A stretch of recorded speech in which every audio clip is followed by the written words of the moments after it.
गुरुर्ब्रह्मा गुरुर्विष्णुः गुरुर्देवो महेश्वरः गुरुः साक्षात् परब्रह्म तस्मै श्रीगुरवे नमः। ॐ सहना भवतु सहनौ भुनक्तु सह वीर्यङ्करवावहै तेजस्विनावधीतमस्तु मा विद्विषावहै। ॐ शान्तिः शान्तिः शान्तिः।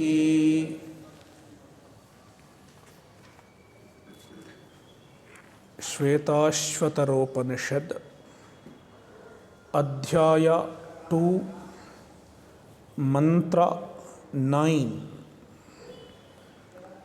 प्राणान् प्रपीड्येह संयुक्तचेष्टः क्षीणे प्राणे नासिकयोच्छ्वसित दुष्टाश्वयुक्तम् इव वाहमेनं विद्वान्मनो धारयेताप्रमत्तः।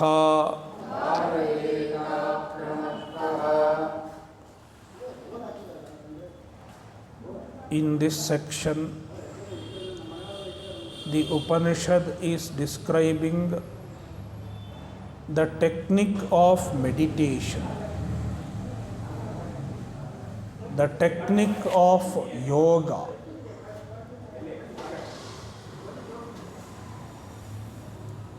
There is a detailed instructions given on how to practice meditation.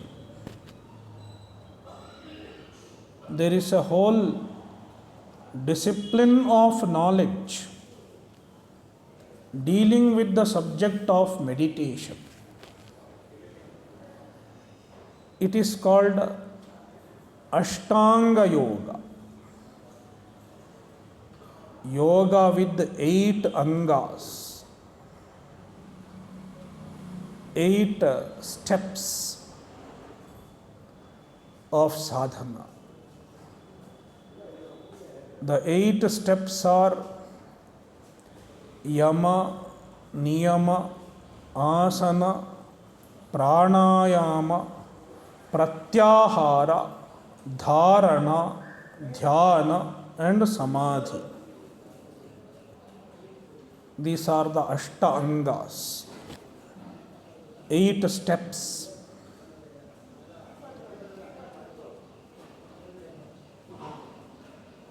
And all these 8 steps are systematically codified by a great rishi called Patanjali in his work called Yoga Sutras. Patanjali's Yoga Sutra is a very well-known text. To learn the practice of yoga, we refer to Patanjali's Yoga Sutras. What are the various steps? What is the secret behind each step? And how each step contributes to the spiritual elevation? Everything is elaborately discussed in the book called Yoga Sutras. Even for the Yoga Sutras, what is the basis? The basis is Upanishad. For any other text, the basis is the Vedas. Vedokhilo dharma moolam, as it is said by Manu. Veda is the basis of all dharma, all sadhanas, all practices. Therefore, even the practice of yoga finds its basis in the Upanishad. Any other text that we study, it may be Bhagavad Gita, basis is in the Upanishad. Bhagavad Gita or any teaching in the Purana, though the stories of Purana may be different, but the teaching given in the Purana, basis is here.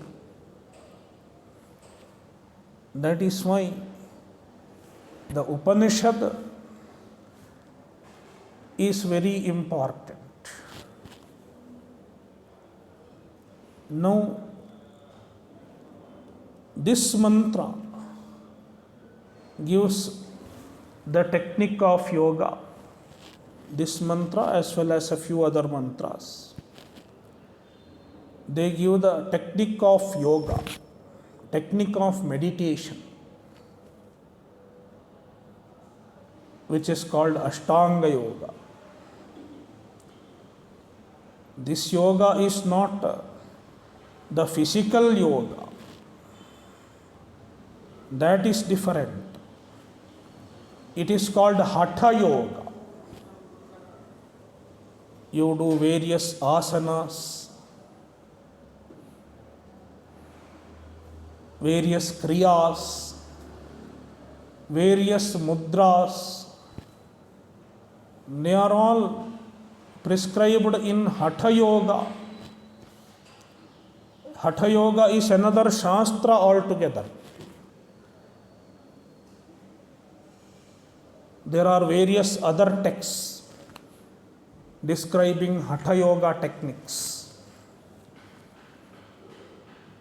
like Hatha Yoga Pradipika. Hatha Yoga Pradipika is a book.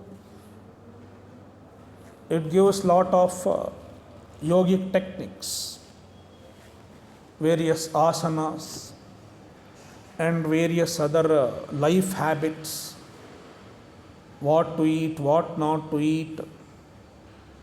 So many things are prescribed in Hatha Yoga Pradipika. In some way it is helpful for spiritual growth also. In some way it is helpful. By giving a good health to pursue the spiritual knowledge, one should have good health. Shariramadhyam khalu dharma sadhanam, as Kalidasa says. The body is a dharma sadhana. If we have to pursue moksha, we have to keep this body in a good condition. Though the body itself is not the end, but body is a means. Like your car. Car is a means for your traveling. That is why you keep your car in a good condition. Service it from time to time. Clean it. Then the car can go and come. You can make use of it. And so is the body. Body is a machine. It is a machine used for reaching Paramatma.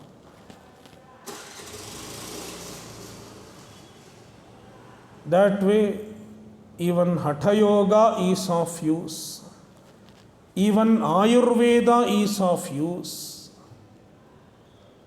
If you go to an Ayurveda doctor, he will also say moksha is the goal. You can ask your Ayurveda doctors. Moksha is the goal. They will say. And if you have to get moksha, once in a while you will have to take medicine. Certain dietary practices are needed because that is what keeps the body healthy. So, in some way, even Ayurveda, Hatha Yoga are meant for moksha. They also serve the purpose of moksha.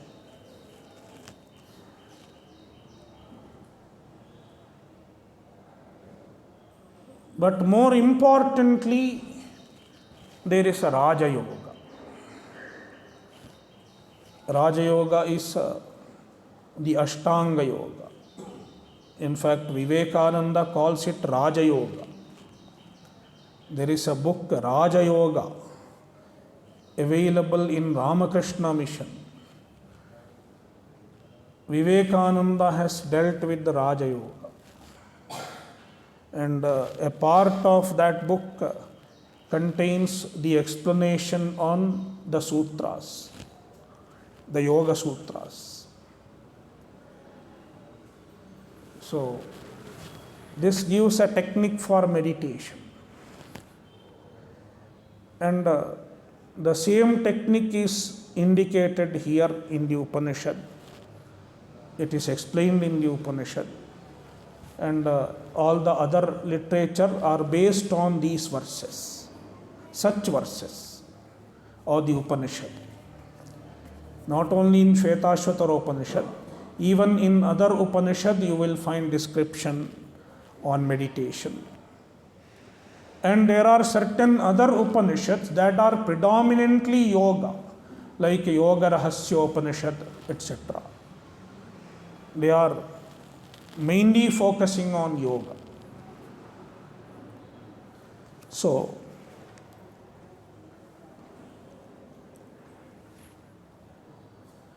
certain instructions are given as preparation. First of all, Sanyukta Cheshtaha. Sanyukta Cheshtaha.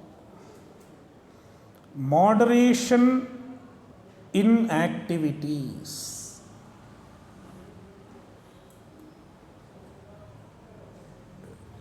If one should meditate effectively,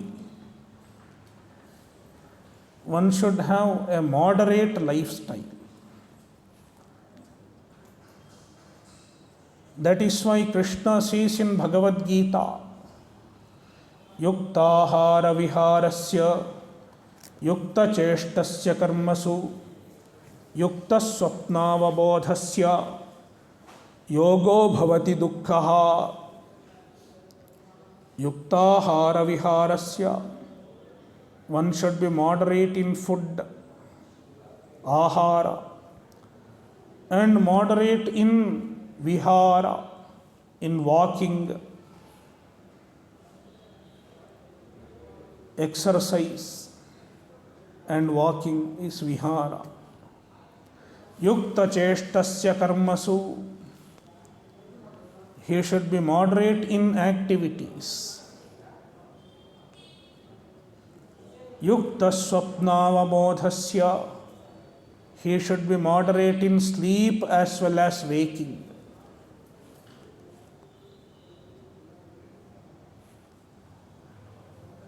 It is very easy to go to any one of the two extremes, especially those who take to the spirituality. Often they go to very extreme in certain things. I will not eat anything at all. Some people try this. Then they fall sick because of lack of nutrition, lack of nourishment. Some people may say, I will not sleep at all.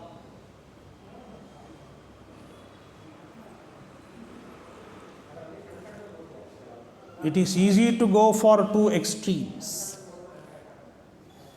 But Bhagavan says, one should avoid the extremes and be moderate.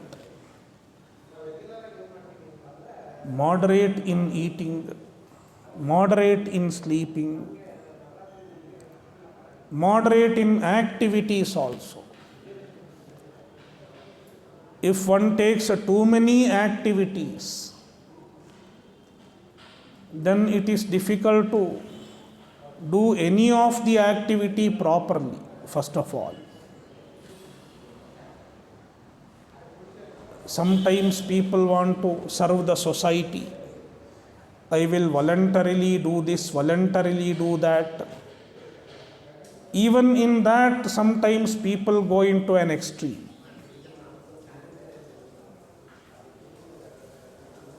They start going everywhere.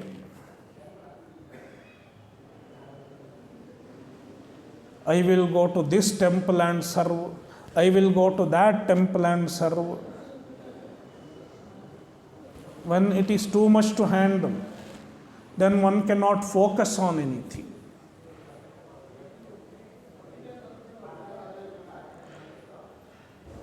Therefore, one should be moderate, measured in getting into activities.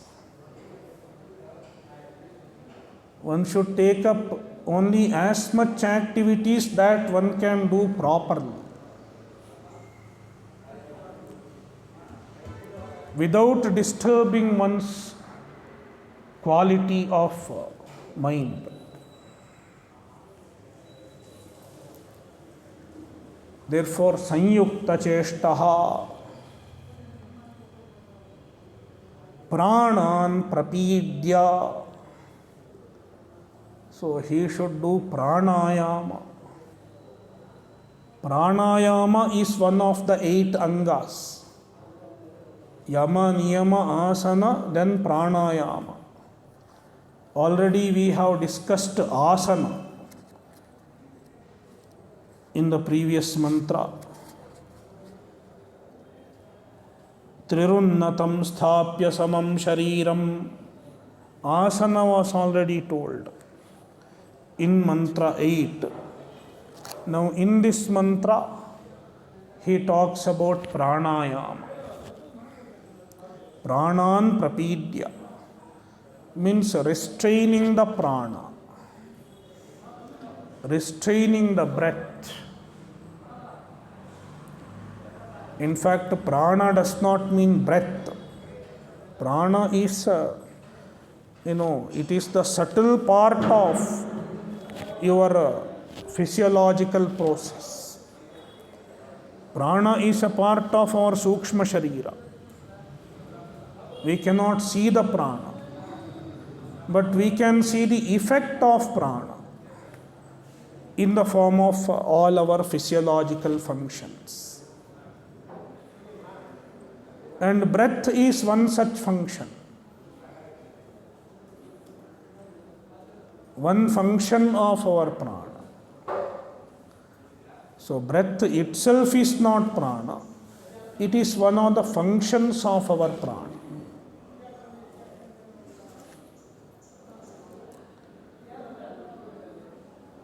But this prana can be harmonized by regulating the breath. That is what we call pranayama. Prana is not breath, but breath is a medium through which we harmonize the prana. We quieten the prana. If you look into all the activities of our body, there are so many activities happening in our body. Among these, those who have studied physiology, they know very well that certain actions in the body are voluntary and certain activities are involuntary. Voluntary means we do. What we do with the will deliberately is called voluntary. Like I move my hand. When I am moving my hand, I move certain muscles. And the muscle movement is happening because of my will. I am using my will to move the muscles. Therefore, it is a voluntary action. Whereas so many other activities are happening involuntarily. Involuntary muscles, like our heart muscles, they are voluntary or involuntary? Yeah, involuntary muscles. Because I don't have a say over my heart function. It is happening on its own. So there are voluntary activities in the body. Likewise, there are involuntary activities. Now, this prana mainly governs all the involuntary activities. So many involuntary activities are governed by the prana. Whether it is heartbeat, circulation, digestion, secretion of enzymes, secretion of hormones, and even the intercellular activities. There are so many intercellular activities,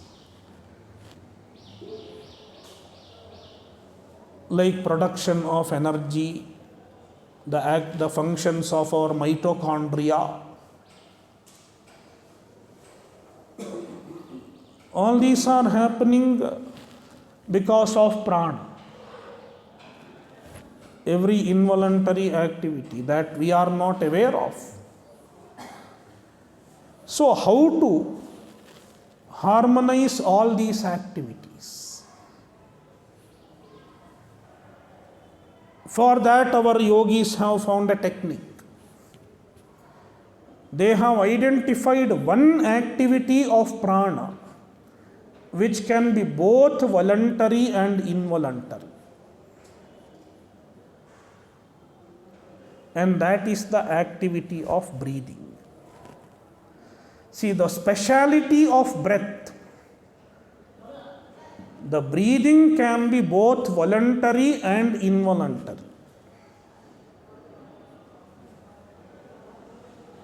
Now it is happening involuntarily. We have forgotten that we are breathing. But if I ask you to breathe slowly, the breathing is happening voluntarily.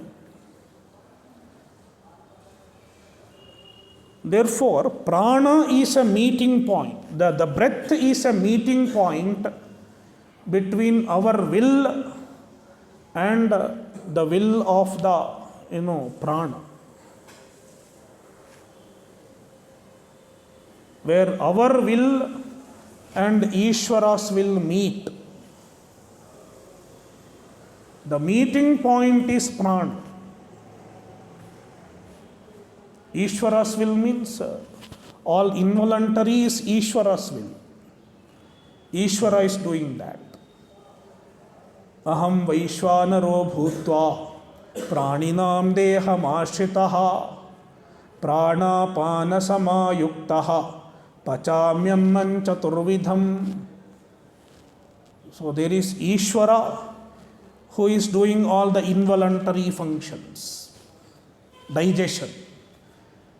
Krishna talks about digestion.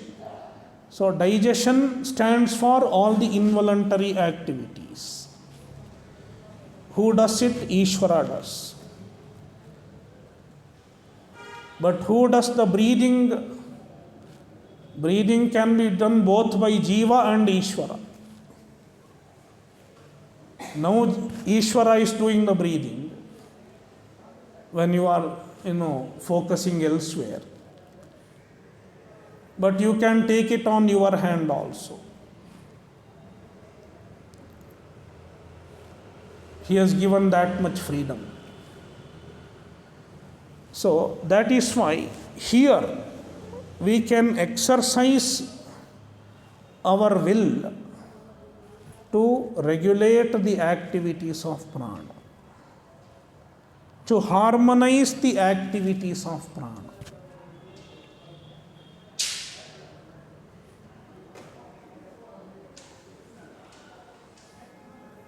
So when you breathe with the regulation, with the certain regulation, you start breathing, then all the activities of prana gets into a harmony.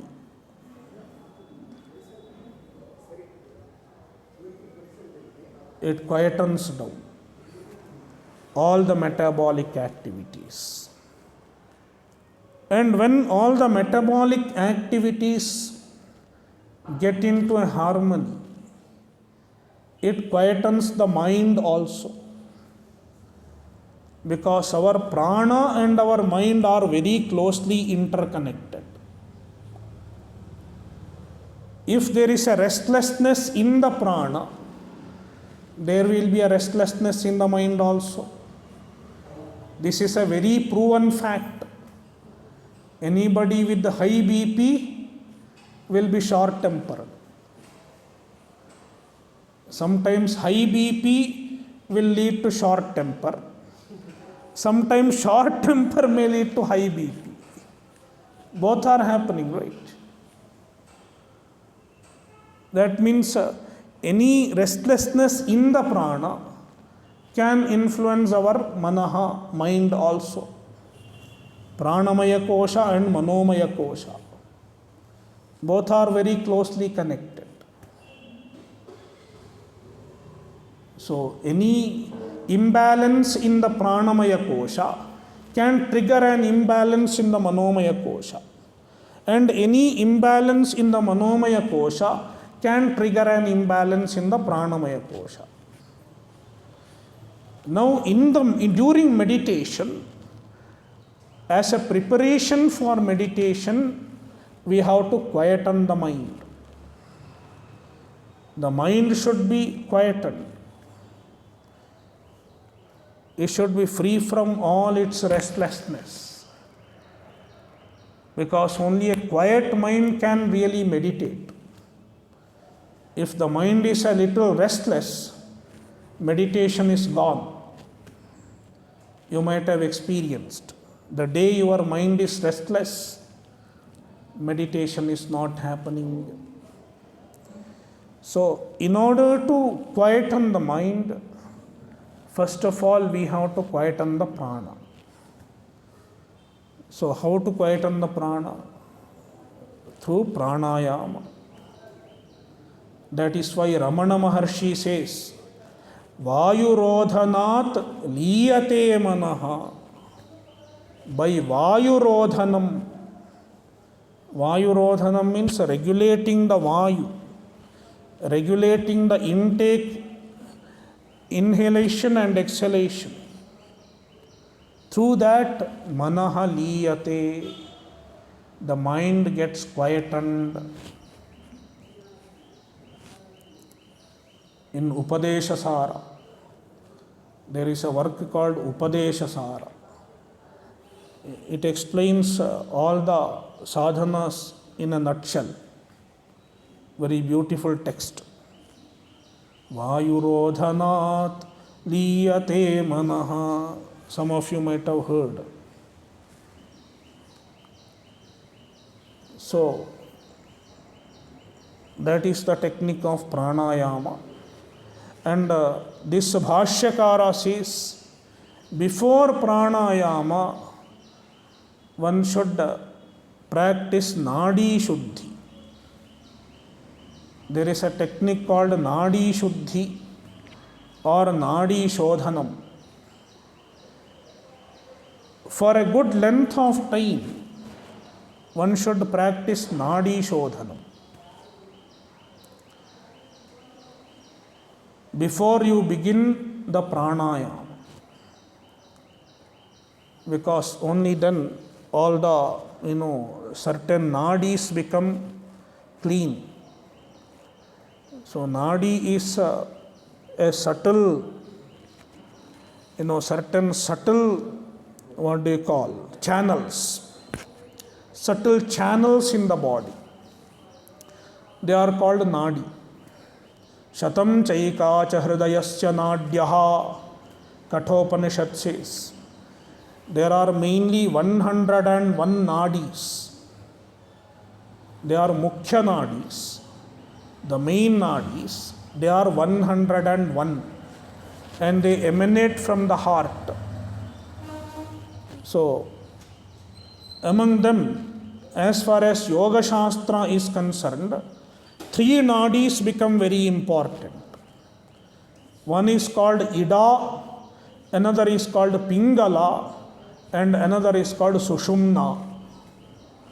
The main one is Sushumna. Tasam Murdhanam Abhinisrutaika. The Upanishad talks about a nadi called Sushumna nadi, which goes upwards from the heart and it opens up through this Brahmarandhra. So that is the main nadi. Then in the left and right side of the Sushumna nadi are 2 nadis called Ida and Pingala. Ida nadi and Pingala nadi. So these nadis have to be predominantly purified. We cannot see the nadis. And if you ask the doctors, the modern physicians, they won't know the nadi because nadi is not visible. Our rishis have found all these things. So nadi is not a physical entity. It is something subtle. So, how to do this nadi shuddhi?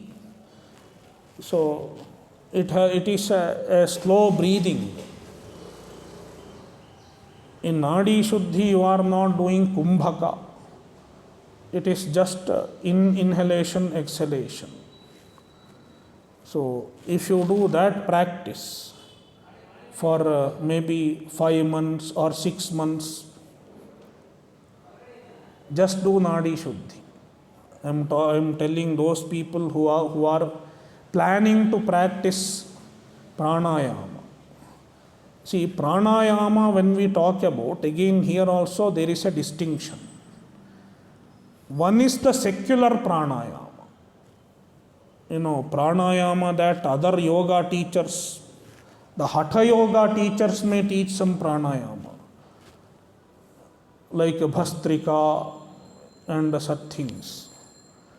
So, they are meant for, physical health rather. They may improve your health. But the pranayama that is talked about here in the Yoga Shastra, it is a spiritual pranayama. This pranayama is meant for spiritual growth.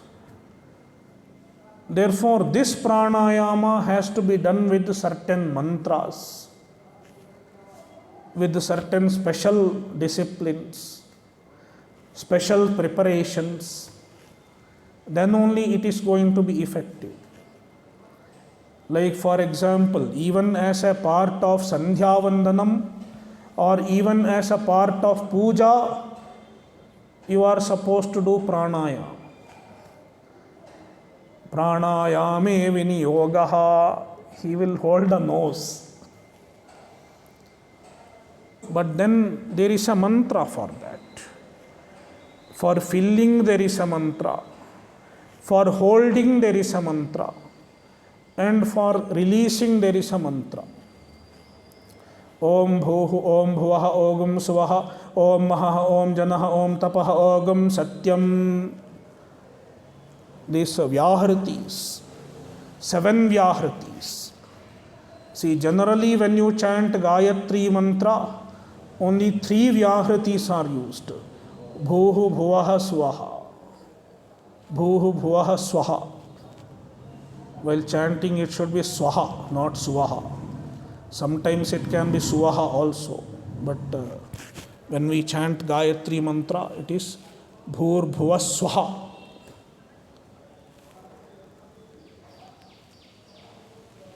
But when we do pranayama, when the same Gayatri mantra is used for pranayama, it should be used with the 7 vyahritis. All 7 vyahritis are chanted.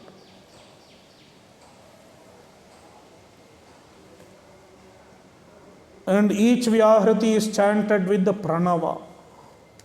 Sapranava vyahriti. Then you do the inhalation, fill in.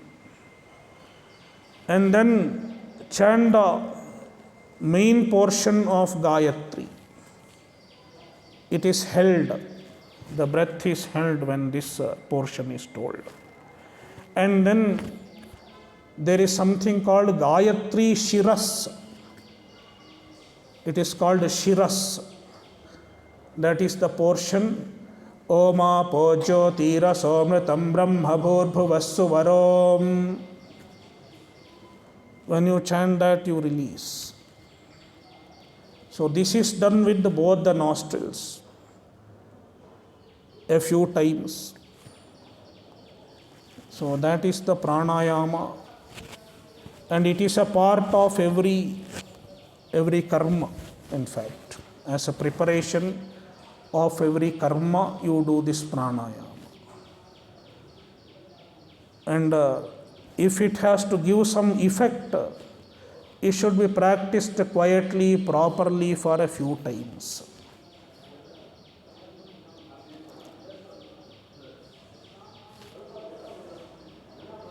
So, pranan prapidya. When the pranayama is done, then the breath becomes quiet. All the physiological functions gets into harmony. And then he says, Nasikaya uchvasita. After doing pranayama, Nasikaya uchvasita. So he is explaining the steps in meditation. First you did the pranayama. After pranayama, what should you do? How you should breathe? Post pranayama, how one should breathe? He says, Nasikaya uchvasita.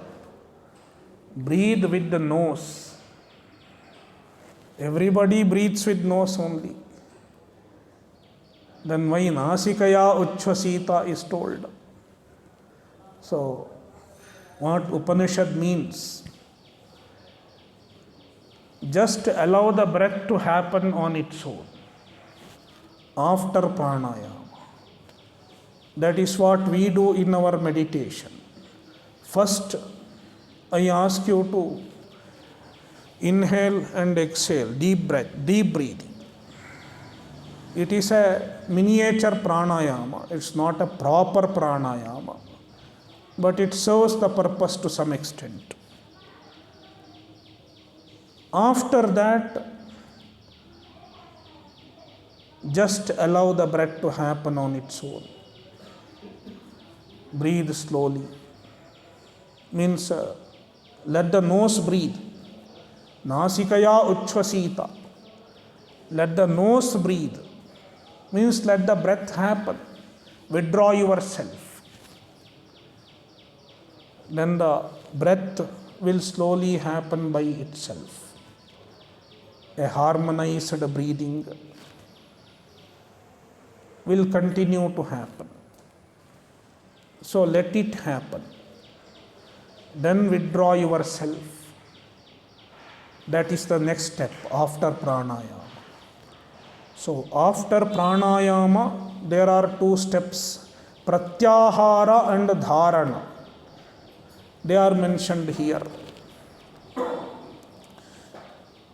Dushtasvayuktamiva vahamenam vidvan manodharayeta pramattaha.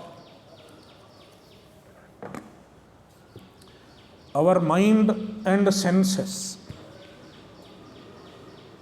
they are like the untamed horses.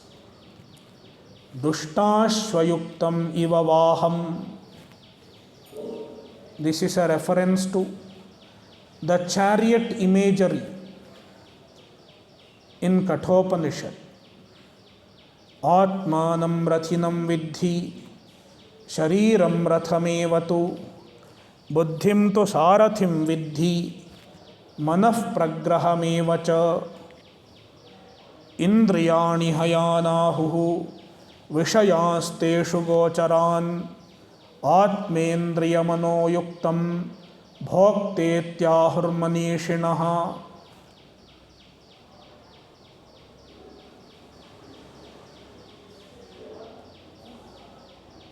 Yastva vijnanavan bhavati amanaskas sada shuchihi tasyendriyanyavashyani dushtasva iva sarathehe.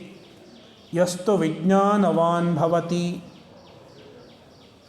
samanaskas sada shuchihi. That way the senses, mind, manaha, buddhi, body, everything is described. So there, body is compared to a chariot, a ratha. Body is like a chariot.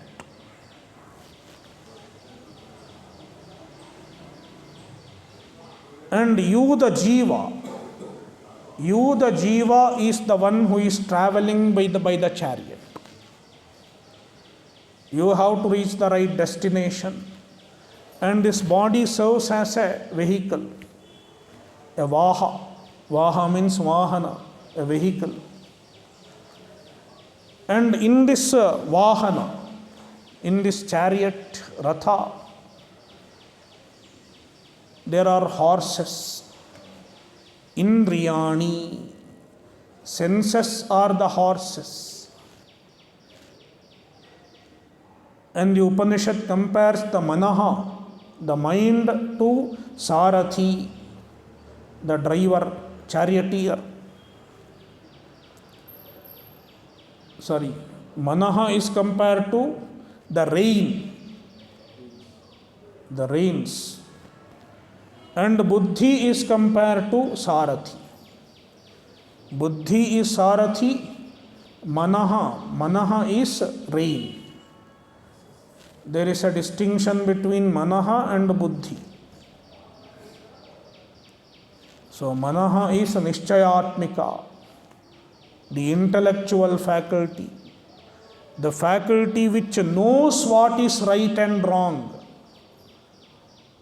the faculty which decides what is right and wrong is your buddhi. But then there is manaha, the faculty that deals with the willpower is manaha. Ichha Shakti is in manaha. Jnana Shakti is in buddhi.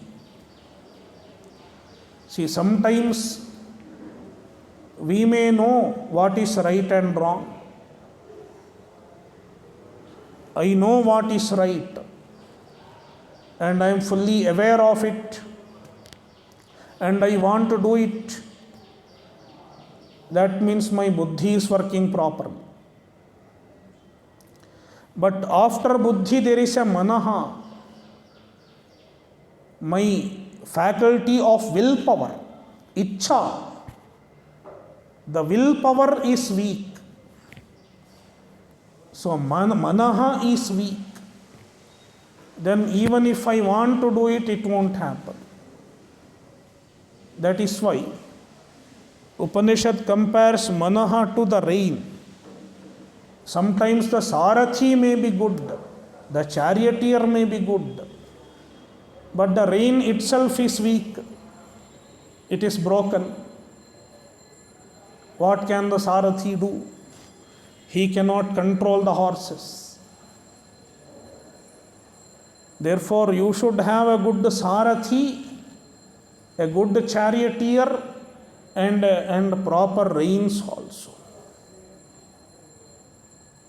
It is the rein that conveys the sarathi's will to the horses.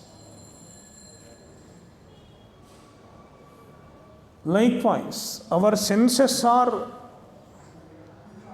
indriyas are like horses. The mind, the manaha, is like a rein, and buddhi is like sarathi. The natural tendency of our senses is to be distracted, to be impulsive, and for that Upanishad gives an example, dushtashva, bad horses, means untamed, undisciplined horses. How the undisciplined horses will not go straight, they will try to go helter-skelter. One horse will look this side, another horse will go this side, another horse will not move at all. Such horses. That is how our senses are. If we allow them to follow their natural tendency, if they are impulsive, they are like dushtashva. But through practice, they have to be disciplined. The buddhi has to be disciplined. The buddhi should be trained to understand what is right properly. What is right, what is wrong. The buddhi should have a clear understanding. That is why we need to study the Shastra. If we keep studying the Shastra, the buddhi will be proper. Buddhi is not just the faculty which does mathematical calculations, not just the mathematical or programming IQ. It should also know the dharma. In addition to the secular knowledge, it should have a clear understanding of the dharma also. Proper viveka should be there. So, the buddhi should be trained properly. It should have viveka, karya akarya viveka. What should be done, what should not be done, it should have a clear understanding. Then the manaha, the mind, should know how to exercise its willpower to do the right thing. And then the senses also need to be disciplined. They should not go impulsively. The senses should be free from their impulsive behavior.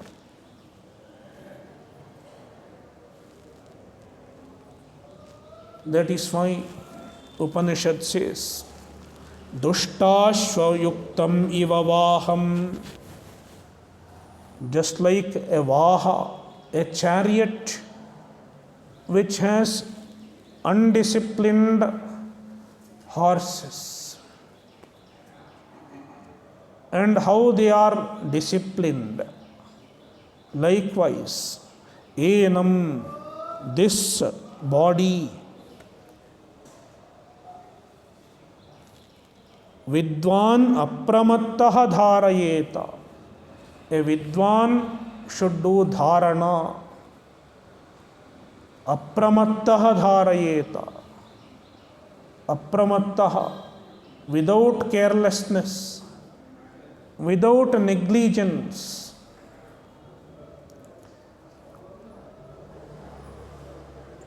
If one is careless, the senses can be impulsive.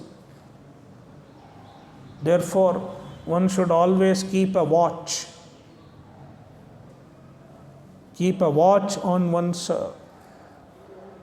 behavior, how my senses behave, how my mind behaves. One should keep a watch. That is why there is a need for introspection every day.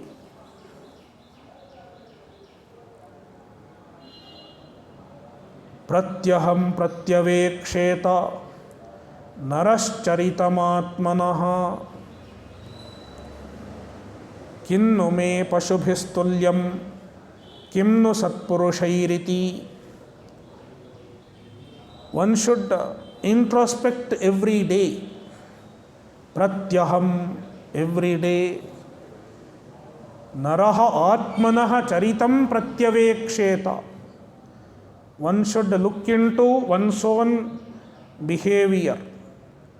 How my mind behaved, how my senses behaved, how my words behaved, means what I spoke.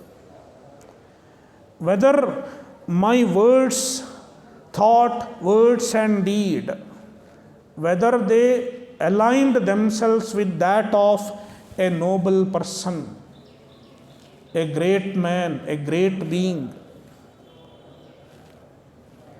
a shishta, a man of dharma, or whether they behaved like animals. Kinnu me pashubhistulyam.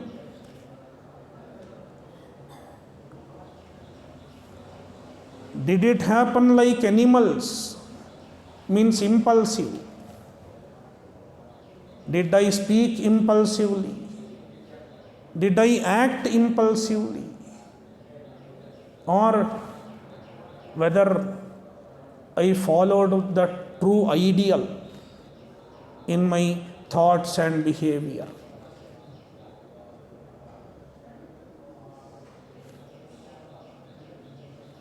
Whether they were following the dharma, the values. One should keep introspecting every day. That is why apramattaha, without being careless, without giving a free rein to the senses. Dharayeta, one should restrain them, the senses and the mind. So this is a preparation. Om Purnamadah Purnamidam Purnat Purnamudachyate Purnasya Purnamadaya Purnamevavashishyate. Om Shanti Shanti Shanti. Harihi Om Shri Gurubhyo Namaha. Harihi Om.